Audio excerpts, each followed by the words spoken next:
Hello everyone, আসসালামু আলাইকুম। কি অবস্থা সবার? আশা করছি সবাই ভালো আছেন, সুস্থ আছেন। আজ আপনাদের সঙ্গে একটা নিউ ভিডিও শেয়ার করব। আর এখন যেহেতু বর্ষাকাল, আর এই বর্ষার সময় কিন্তু ইলিশ আর খিচুড়ি খাওয়ার একটা গ্রেভিং আসে, আর সেটাই আমি কাজে লাগিয়ে ফেললাম। তো ভিডিওটা সবাই দেখতে থাকুন। ফার্স্ট আমি খিচুড়িটা রান্না করে নেব। তো প্রথমেই চুলাতে একটা পাতিল বসিয়ে তাতে তেল গরম হয়ে এলে পেঁয়াজ কুচি, রসুন কুচি আর কাঁচামরিচ দিয়ে হালকা নাড়াচাড়া করে নেব, কিছুটা ভাজা করে নেব। তারপর এর মধ্যে আমি লবণ দিয়ে দেব পরিমাণ মতো, দিয়ে দেব হলুদ গুঁড়ো পরিমাণ মতো, আর তারপরে এটা আবার হালকা নাড়াচাড়া করে নেব।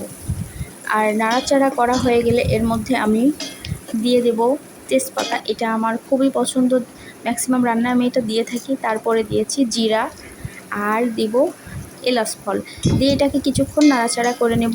আর এর মধ্যে আমি চাল আর মুসুর ডালটা সুন্দর করে ধুয়ে পানি ঝরিয়ে নিয়েছি। এরপর আমি চালটাকে দিয়ে একটু ফ্রাই করে নেব।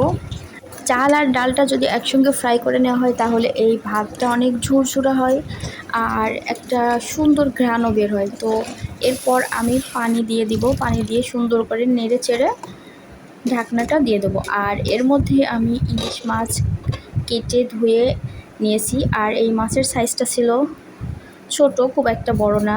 ওই দিন বাজারে খুব একটা বড় ইলিশ ছিল না। তো আমি এখানে হলুদ গুঁড়ো, শুকনো মরিচের গুঁড়ো, লবণ দিয়ে মাছটাকে খুব সুন্দরভাবে মেখে নেব। মানে এমনভাবে মেখে নেব যে ভিতরে যেন এই হলুদ, লবণ আর মরিচের গুঁড়া যায়। তো এরপর আমি চুলাতে একটা পাত্র বসিয়ে তাতে তেল গরম হয়ে এলে ইলিশ মাছটা দিয়ে দিয়েছি।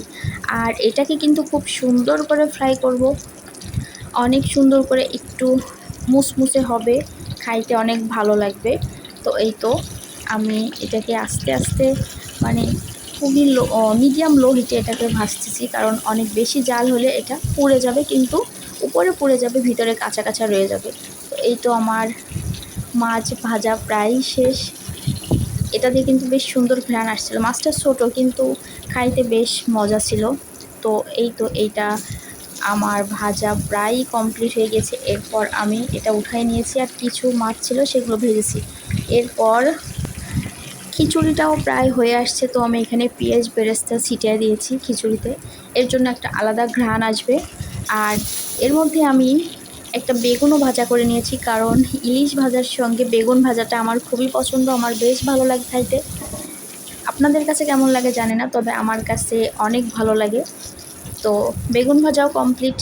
এরপর আমি এই তো ঢাকনাটা খুললাম, আর খুলতেই একটা আলাদা একটা ঘ্রাণ, মাশাল্লাহ অনেক ভালো হয়েছে। আর খিচুড়িটাও দেখতে পাচ্ছেন খুবই ঝরঝরা হয়েছে, অনেক ভালো হয়েছে রান্নাটা। আমার কাছে তো বেশ ভালোই লেগেছে। আপনারাও কিন্তু এইভাবে রান্না করে খাইতে পারেন। আর আজকের ভিডিওটা এই পর্যন্তই। কেমন লাগলে অবশ্যই সবাই জানাবেন। সবাই ভালো থাকবেন, সুস্থ থাকবেন। আল্লাহ হাফেজ।